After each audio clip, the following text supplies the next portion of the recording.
Good afternoon, guys. Jeff Hansen here, and we're excited because today I'm actually live. Just arranging some things in my schedule. It's been a while since I've been live. Um, I've been doing my show every night, but it's been pre-recorded videos, so this is kind of like different. And I'm gonna try to do. I usually put. I'm gonna tell you guys. I'm gonna be honest with you.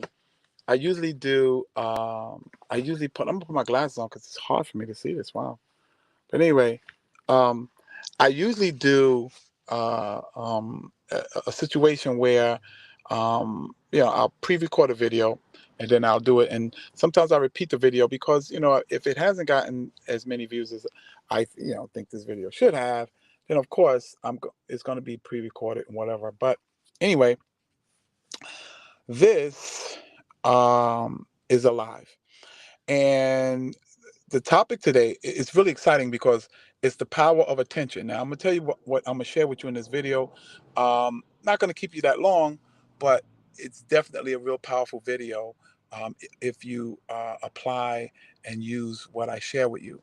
Okay, first of all, the first thing you're going to learn is, I'm going to share, is how attention indicates what's real to you.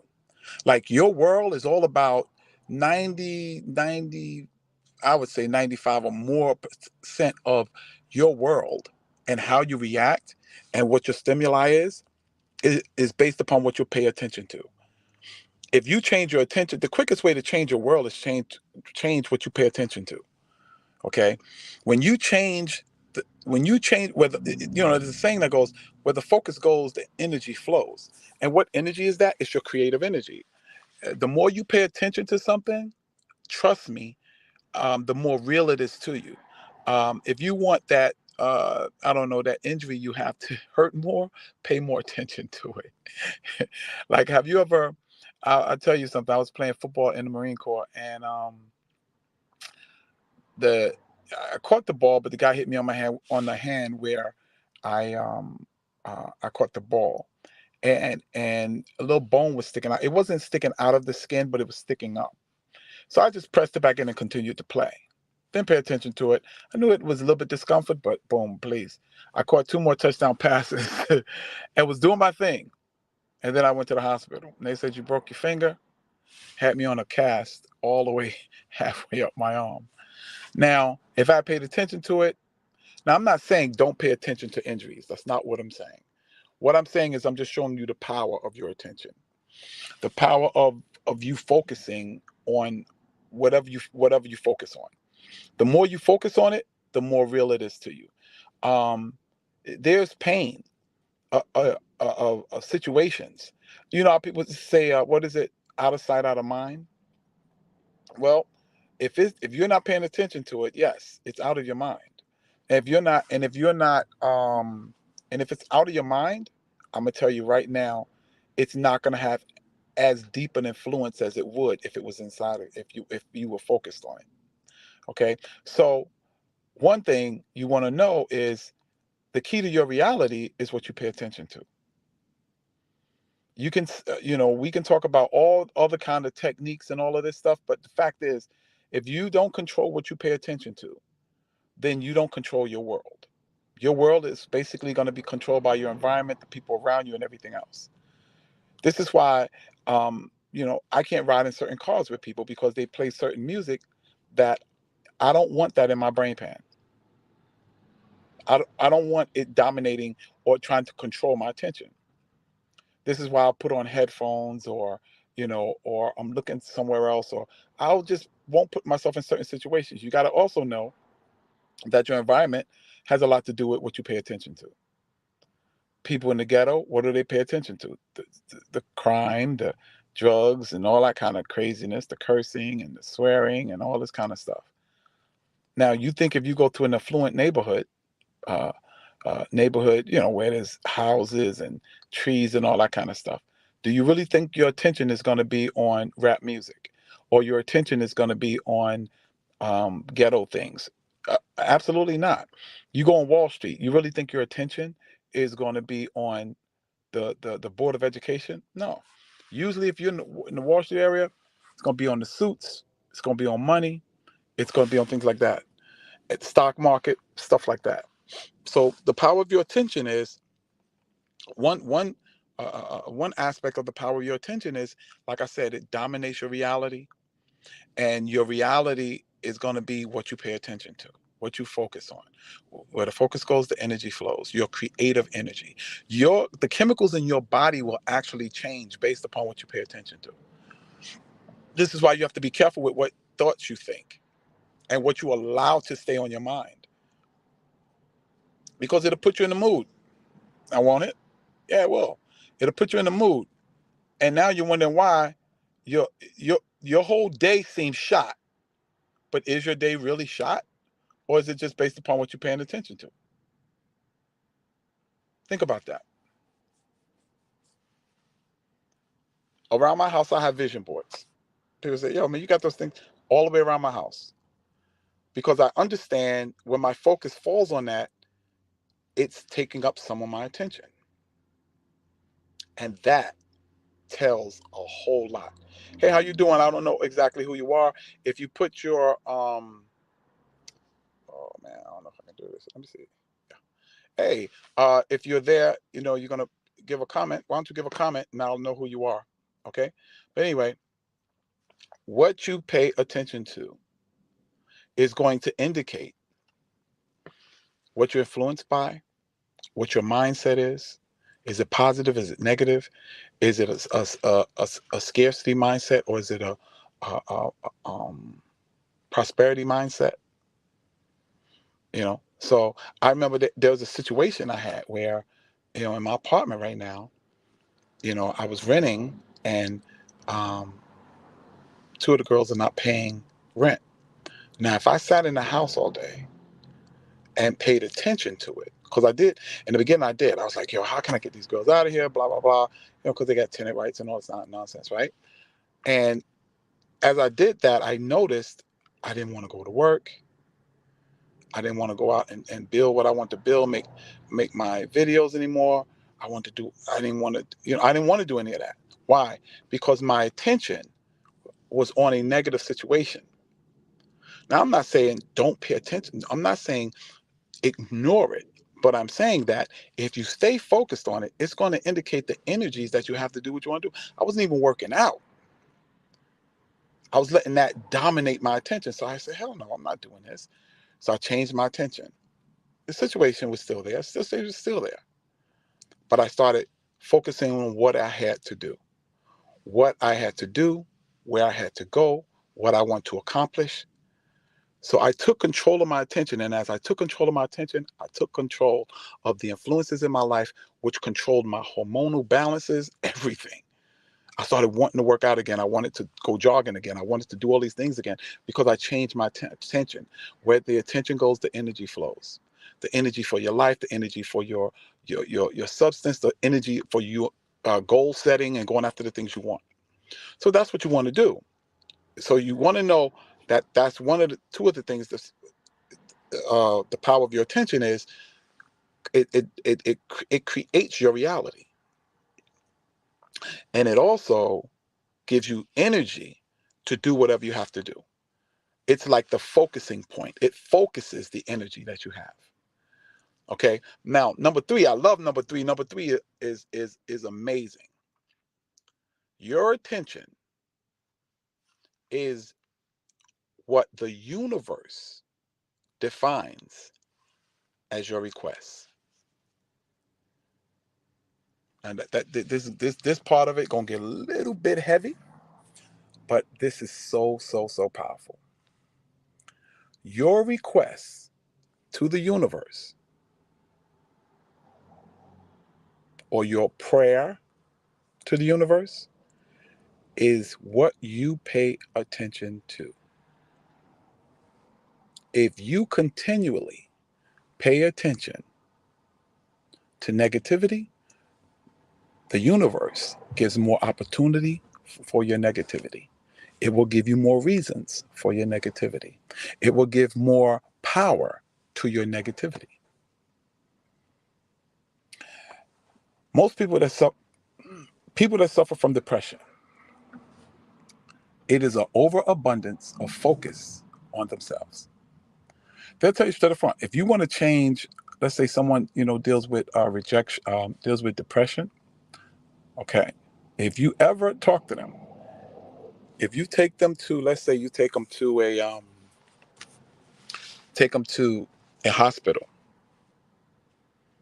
with AIDS patients or cancer patients, they start talking to the cancer patients, their depression will lift. It will lift because the thing is that it's an overabundance it's an overabundance of attention focused on yourself. So your goals are now magnified. Your your negativity, the things in your situations are magnified. Your struggles are magnified. Your problems are magnified. And it gets to the point that you can't take it and it depresses you. Well, this is why a merry heart doeth good like a medicine. You stay focused on merry things, happy things, motivating things, inspiring things. You stay motivated, inspired, excited, and so on and so forth. Your thoughts, your attention is so important. So I'm gonna tell you straight up front, change what you focus on, man. Change what you pay attention to. That's why vision boards work. Vision boards work because they keep you focused on what you want, not what you don't want. I was talking to my sister I was talking to my sister just the other day, and she was saying to me that, oh man, everything she does, she'll work out for a minute, then she'll stop. She'll work out for a minute, then she'll stop, right? And she's constantly telling me about this. So I said to her, I said, well, Flo, I'm a personal trainer. I help people with that problem all the time. Guess what she goes back to? Yeah, Jeff, but you don't understand because, I'll start and I'll stop. And I had a friend that was going to work out with me and then she stopped. And so that, I stopped. And Now, mind you, I just told her I am a professional and that I help people with the exact problem that she's presenting to me. And instead of her saying, well, yo, give me a program and tell me what I have to do, she didn't do that. She went right back to talking, focusing on what she doesn't want, not what's right in front of her. See, her attention was to working out. That's probably why I was on the phone with her. We might have think it was about something else, but that's what it was about. And so this is what I'm saying. The more, whatever you focus on, where the focus goes, the energy flows. So if you start, if we like, I was doing I am affirmations, and I do I am affirmations every day now. And so I was doing those, and I was going, man, I'm still struggling with these things. Why is it not taking effect? So I noticed that it was taking a little effect. It wasn't taking a dominant effect, but it was taking a little effect. So what I did was I said, how can I increase that? Well, we pay attention to what we remember. What you remember is what you pay attention to. Okay. So I said, well, if I write it down, it imprints deeper into my memory, into my subconscious mind. So I started writing down my affirmations. Whatever affirmation was, I would write it down 5 times in the morning. So now for 15 to 20 minutes, I'm writing down affirmations. And I'm also listening to 30 minutes of affirmations. And guess what? It's imprinting deeper on my subconscious mind. And it causes me to pay more attention to it than my outward influence. See, the key to manifestation is not to get caught up with what's already manifested. Like if you're inconsistent, don't keep saying, I'm inconsistent, I got to get out of this. Because you're constantly reaffirming the very state that you don't want. What you want to do is you want to not get so caught up into what is already manifested and get more caught up into what you're trying to manifest. And the way you do that, and that's why they say I am instead of I'm going to be or I'm working on. Because then that means you're focusing on working on. You're not focused on being.